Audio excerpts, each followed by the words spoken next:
नमस्कार दोस्तों, स्वागत है आप सभी साथियों का स्मार्ट स्टडी यूट्यूब चैनल पर। साथियों, आज है 10 मई 2023 और आज एसएससी एमटीएस का पेपर था और आज के तीनों शिफ्ट का पेपर हो चुका है, यानी पहले शिफ्ट, दूसरे शिफ्ट और तीसरे शिफ्ट। इन तीनों शिफ्टों में जो क्वेश्चन पूछे गए हैं उन क्वेश्चनों को देखेंगे। तीनों शिफ्ट के क्वेश्चन आपको इसी वीडियो में मिल जाएंगे, तो अंत तक जरूर देखना, कोई भी क्वेश्चन को स्किप नहीं करना है। जो साथी लोग आज पेपर देख रहे हैं, आज के कोई भी शिफ्ट में आप लोग मिला लीजिए कि आपने जो आंसर कर कराया है वो सही है या गलत है। और सबसे ज़रूरी बात, जिनका पेपर अभी बाकी है उनके लिए तो बहुत ही ज़्यादा इंपॉर्टेंट है, क्योंकि साथियों डेली हर शिफ्ट में 4 से 5 क्वेश्चन रिपीट हो रहे हैं। चलिए तो शुरू करते हैं, देखते हैं आज के तीनों शिफ्ट में कौन कौन से क्वेश्चन पूछे गए हैं। साथियों लगभग सभी क्वेश्चन जो हैं मुझे मिल चुके हैं जीके जीएस के तीनों शिफ्ट के। तो देखिएगा, शुरुआत करेंगे आज के तीसरे शिफ्ट से। चलिए तो तीसरे शिफ्ट में पूछे गए क्वेश्चन पहले देखेंगे, उसके बाद दूसरे शिफ्ट में और उसके बाद लास्ट में पहले शिफ्ट के क्वेश्चन। तो पहला क्वेश्चन है जो कि आज तीसरे शिफ्ट में पूछा गया था, the history of British India पुस्तक के लेखक कौन है। तो देखिए, इस क्वेश्चन का राइट आंसर हो जाता है जेम्स मिली। जेम्स मिली के द्वारा लिखी गई ये पुस्तक है the history of British India. ठीक है, आई होप आप सभी ने सही किया होगा। आज एक अगला क्वेश्चन पूछा गया था, भारत में वित्तीय वर्ष की अवधि कब से कब तक होती है। बिल्कुल सिंपल सा क्वेश्चन था। इस क्वेश्चन का राइट आंसर हो जाता 1 अप्रैल से 31 मार्च तक। ठीक है, आगे देखते हैं। आगे आपसे क्वेश्चन पूछा गया था तीसरे शिफ्ट में ही कि बेरी रोग किस विटामिन की कमी से होता है। तो साथियों देखिएगा, इस क्वेश्चन का राइट आंसर आपका हो जाता है विटामिन बी की कमी से। ठीक है, विटामिन B1 जिसका रासायनिक नाम है थायमिन, और इसी विटामिन की कमी से बेरी रोग होता है। अगला क्वेश्चन पूछा गया था, वर्तमान में भारत के महान्यायवादी कौन है, the attorney general of India. ठीक है, देखिए तो वर्तमान में भारत के महान्यायवादी कौन है, तो आर वेंकटरमणी। आई होप आप सभी साथियों ने इस क्वेश्चन को करेक्ट किया होगा। नियुक्ति से रिलेटेड ये क्वेश्चन था और आप लोग ऐसे क्वेश्चन नहीं छोड़ेंगे, मुझे पता है। बिल्कुल आर वेंकटरमणी आपका राइट आंसर हो जाता। अगला क्वेश्चन ये पूछा गया था कि भारत में मसाला बोर्ड का मुख्यालय कहाँ स्थित है। तो साथियों देखिएगा, भारत में मसाला बोर्ड का मुख्यालय जो है ये कोच्चि में स्थित है। कोच्चि जो कि केरल में स्थित है। ठीक है, तो कोच्चि या तो केरल आपके ऑप्शन में रहा होगा, वो राइट आंसर हो जाता। अब आप हमें कमेंट बॉक्स में कमेंट करके ये बता दीजिए कि कोच्चि था या केरल था ऑप्शन में। तीसरे शिफ्ट का क्वेश्चन है ये। अगला क्वेश्चन ये पूछा गया था कि रामकृष्ण मिशन के संस्थापक कौन थे। बिल्कुल सिंपल सा क्वेश्चन था, इस क्वेश्चन को भी आप लोगों ने उड़ा दिया होगा। तो देखिए, रामकृष्ण मिशन के संस्थापक स्वामी विवेकानंद जी थे। 1897 में रामकृष्ण मिशन की स्थापना स्वामी विवेकानंद जी ने की थी। रामकृष्ण परमहंस जो कि स्वामी विवेकानंद जी के गुरु थे, और उन्हीं के नाम पर इस मिशन की स्थापना की थी इन्होंने। अगला क्वेश्चन ये पूछा गया था कि सरोज वेदनाथन जी को कालिदास पुरस्कार कब मिला था। तो साथियों देखिए, सरोज वेदनाथन जी को कालिदास पुरस्कार जो है ये 2009-10 के बीच में दिया गया था। तो ये आपका राइट आंसर हो जाता। आज एक अगला क्वेश्चन आपसे ऐसा पूछा गया था कि दशहरा त्यौहार को अन्य किस नाम से जाना जाता है। तो आप सभी ने इस क्वेश्चन को भी बिल्कुल करेक्ट किया होगा, क्योंकि साथियों आप सभी को पता है कि दशहरा त्यौहार को विजयादशमी के नाम से जाना जाता है। तो विजयादशमी आपके ऑप्शन में था, जो कि बिल्कुल करेक्ट आंसर हो जाता। आगे आपसे क्वेश्चन पूछा गया था कि पीएम आवास योजना या प्रधानमंत्री आवास योजना किससे संबंधित है। तो देखिए, प्रधानमंत्री आवास योजना जो है, जिसके अंतर्गत ग्रामीण और शहरी क्षेत्रों में जो गरीबी रेखा से नीचे लोग रहते हैं उनको मकान दिया जाता है, घर दिया जाता है। ठीक है, इसको पहले इंदिरा आवास के नाम से जाना जाता था। तो देखिएगा साथियों, याद रखना है केंद्रीय ग्रामीण विकास मंत्रालय इसका राइट आंसर हो जाता, और इसकी शुरुआत प्रधानमंत्री मोदी जी ने 2015 से की थी। ठीक है, चलिए आगे आपसे क्वेश्चन पूछा गया था कि भारत के पार्लियामेंट को किस नाम से जाना जाता है। तो साथियों देखिएगा, भारत के पार्लियामेंट को किस नाम से जाना जाता है, तो करेक्ट आंसर हो जाता संसद के नाम से। अगला क्वेश्चन ये था कि फार्मूला 1 रेस 2022 को किसने जीता है। तो साथियों देखिए, फार्मूला 1 रेस 2022 के विजेता मैक्स वर्स्टपेन आपका इस क्वेश्चन का बिल्कुल करेक्ट आंसर हो जाता। बिल्कुल आप सभी साथियों ने इस क्वेश्चन को सही किया होगा। आज एक अगला क्वेश्चन आपसे ये पूछा गया था कि जागोई चोलम नृत्य का संबंध किस राज्य से है। तो देखिएगा, जागोई चोलम जो कि मणिपुरी नृत्य का ही एक भाग है। तो याद रखिएगा, जागोई चोलम नृत्य का संबंध मणिपुर राज्य से है। मणिपुरी नृत्य जो कि मणिपुर राज्य का शास्त्रीय नृत्य है, और ये जागोई चोलम नृत्य जो है ये मणिपुरी नृत्य का ही एक भाग है। ठीक है, तो मणिपुर राइट आंसर हो जाता। अगला क्वेश्चन आपसे ये पूछा गया था कि भोर का तारा किसे कहा जाता है। तो देखिएगा, भोर का तारा जो है ये साथियों शुक्र ग्रह को कहा जाता है। भोर एवं संध्या का तारा सबसे चमकीला ग्रह जो है शुक्र ग्रह को कहा जाता है। अगला क्वेश्चन ये था कि पी.आर. रिजेश का संबंध किस खेल से है। तो साथियों देखिएगा, पी.आर. रिजेश इनका संबंध किस खेल से है, तो हॉकी से। हॉकी इस क्वेश्चन का आपका राइट आंसर हो जाता। आगे आपसे क्वेश्चन ये पूछा गया था कि आलमगीर की उपाधि किस मुगल शासक को मिली थी। तो साथियों देखिएगा, आलमगीर की उपाधि किस मुगल शासक को मिली थी, तो करेक्ट आंसर हो जाता औरंगजेब को। औरंगजेब यहाँ आपका राइट आंसर हो जाता। अगला क्वेश्चन ये था कि धोलावीरा किस राज्य में स्थित है। तो साथियों देखिएगा, धोलावीरा ये भारत के गुजरात राज्य में स्थित है, तो गुजरात आपका इस क्वेश्चन का करेक्ट आंसर हो जाता। आगे आपसे ये क्वेश्चन पूछा गया था कि संविधान का अनुच्छेद 25 से 28 किससे संबंधित है। तो साथियों देखिएगा, संविधान का अनुच्छेद 25 से 28 जो है ये किससे संबंधित है, तो धर्म की स्वतंत्रता से।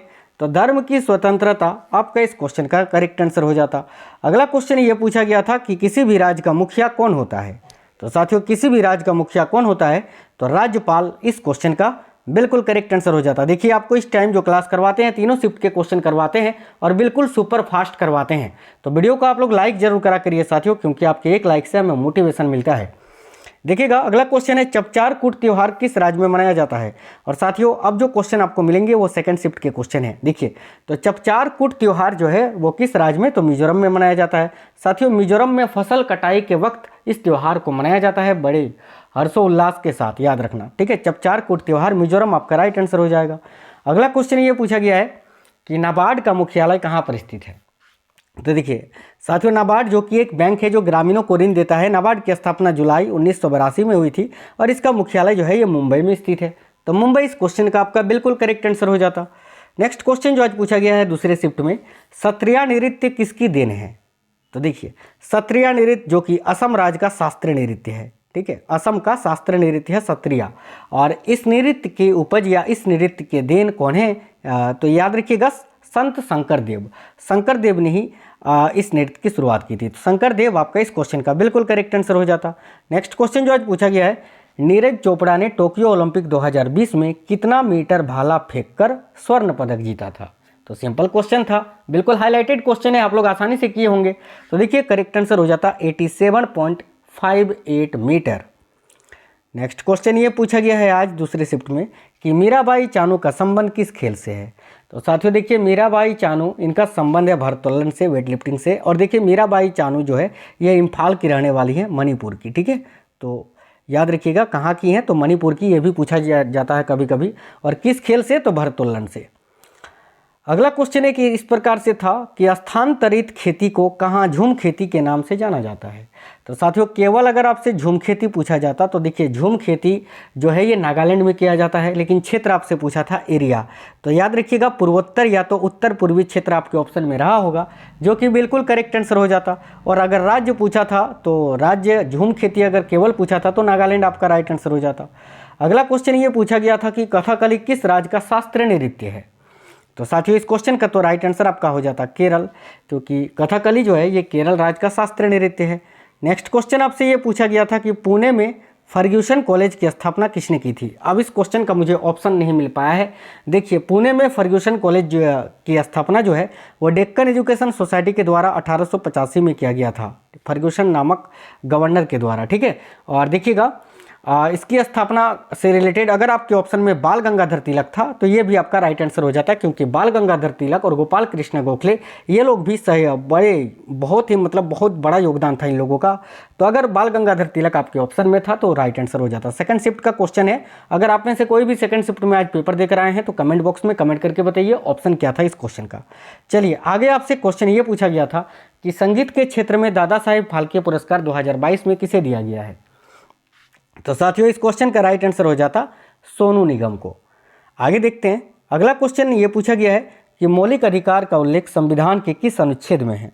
तो देखिएगा साथियों मौलिक अधिकार का उल्लेख जो है ये संविधान के किस अनुच्छेद में है, तो अनुच्छेद 12 से 35 में। 12 से 35 आपका ऑप्शन में भी था, जो कि बिल्कुल करेक्ट आंसर हो जाता। चलिए आगे देखते हैं, अगला क्वेश्चन था हेरिटेज ऑफ लॉस्ट पुस्तक के लेखक कौन है। इन हेरिटेज ऑफ लॉस्ट है ना, तो देखिएगा हेरिटेज ऑफ लॉस्ट पुस्तक के लेखक कौन है, तो किरण देसाई इस क्वेश्चन का आपका बिल्कुल करेक्ट आंसर हो जाता। किरण देसाई यहाँ आपका इस क्वेश्चन के लिए बिल्कुल करेक्ट आंसर हो जाता। चलिए आगे देखते हैं, आगे आपसे क्वेश्चन ये पूछा गया था कि दिन और रात की अवधि कहाँ पर समान होती है। तो साथियों देखिए इस क्वेश्चन का राइट आंसर आपका हो जाता भूमध्य रेखा पर, ठीक है। भूमध्य रेखा या तो ध्रुवों पर अगर ऑप्शन में था तो ध्रुवों पर करेक्ट आंसर हो जाता, या भूमध्य रेखा आपके ऑप्शन में रहा होगा, यही 100% यही ज़्यादातर रहता है, तो भूमध्य रेखा करेक्ट आंसर हो जाता। देखिए भूमध्य रेखा एक ऐसी रेखा है जो उत्तर ध्रुव और दक्षिणी ध्रुव के ठीक बीच से गुजरता है, और यहाँ पर जो है दिन और रात की अवधि बिल्कुल समान होती है। अगला क्वेश्चन ये पूछा गया था कि राष्ट्रीय स्तर पर कौन सी एजेंसी खिलाड़ियों पर डोपिंग टेस्ट करती है। तो साथियों देखिए राष्ट्रीय स्तर पर पूछा है, तो राष्ट्रीय स्तर पर कौन सी एजेंसी होती है जो खिलाड़ियों पर डोपिंग टेस्ट करती है, तो नेशनल एंटी डोपिंग एजेंसी यानी नाडा। नाडा का फुल फॉर्म होता है नेशनल एंटी डोपिंग एजेंसी, ठीक है, ये राष्ट्रीय स्तर पर था। और देखिए अगर वर्ल्ड स्तर पर पूछता तो वाडा करेक्ट आंसर होता, और यहाँ पर ये नेशनल की जगह पर वर्ल्ड हो जाता, वर्ल्ड एंटी डोपिंग एजेंसी, ठीक है। चलिए तो नाडा इस क्वेश्चन का आपका राइट आंसर हो जाता। अगला क्वेश्चन ये था कि चोल शासकों द्वारा ब्राह्मणों को दान में दी गई भूमि को किस नाम से जाना जाता था, तो इस क्वेश्चन का राइट आंसर हो जाता ब्राह्मण देव, ठीक है। अगला क्वेश्चन आपसे ये पूछा गया था कि लेंस की क्षमता का मात्रक क्या होता है। बिल्कुल सिंपल क्वेश्चन था, और साथियों आप सभी को पता है इसका राइट आंसर आपका डायोप्टर हो जाता। डायोप्टर बिल्कुल करेक्ट आंसर था। नेक्स्ट क्वेश्चन आपसे ये पूछा गया था कि लोकसभा का कितना प्रतिशत मंत्रिमंडल का सदस्य होता है। तो साथियों देखिए लोकसभा के जो कुल सदस्य होते हैं उनका 15% जो सदस्य होता है वो मंत्रिमंडल का सदस्य होता है, तो 15% आपका इस क्वेश्चन के लिए बिल्कुल करेक्ट आंसर हो जाता। आगे आपसे ये क्वेश्चन पूछा गया था कि विश्व में सबसे अधिक वर्षा कहाँ पर होती है। ये भी क्वेश्चन बिल्कुल सिंपल था और करेक्ट आंसर हो जाता मासिनराम मेघालय। नेक्स्ट क्वेश्चन ये पूछा गया था कि केलुचरण महापात्र का संबंध किससे है। तो साथियों ये क्वेश्चन रिपीटेड क्वेश्चन है, पहले भी पूछ चुका है। और देखिए केलुचरण महापात्र का संबंध ओडिसी नृत्य से है, ओडिसी जो कि उड़ीसा राज्य का शास्त्रीय नृत्य है। अब देखते हैं पहले शिफ्ट के क्वेश्चंस।